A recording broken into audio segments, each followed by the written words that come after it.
భయం, విశ్వాసం ఎప్పటికీ కలిసి ఉండలేవు. విశ్వాసం ఉన్న చోట భయం ఉండదు, భయం ఉన్న చోట విశ్వాసం ఉండదు.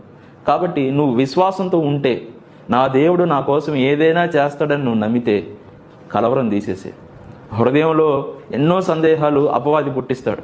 నీ దేవుడు అన్యాయం చేశాడని, నీ దేవుడు నిన్ను చూడట్లేదని, నీ దేవుడు నిన్ను పట్టించుకోవట్లేదని, ఈ పరిస్థితుల్లో దేవుడు కూడా నిన్ను కాపాడలేడని, ఇది దేవుడు కూడా అసాధ్యం అని చెప్పి ఎన్నో రకాల స్వరాలు నీ హృదయంలో వాడు మెదిలేటట్లుగా చేస్తాడు. కాబట్టి అవన్నీ తొలగించి ఈ క్షణం నుండి ఊరకుండు.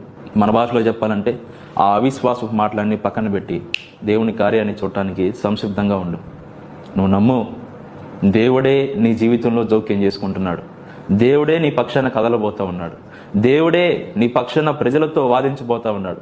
దేవుడే నీ పక్షాన నిలిచి గొప్ప కార్యాలు నీ జీవితంలో చేయబోతా ఉన్నాడు. కనుక నువ్వు కలిగి ఉన్న దేవుని బట్టి, నువ్వు కలిగి ఉన్న దేవుని వాగ్దానాలను బట్టి, వాక్యాన్ని బట్టి నిశ్చింతగా ఉండు, ధైర్యంగా ఉండు.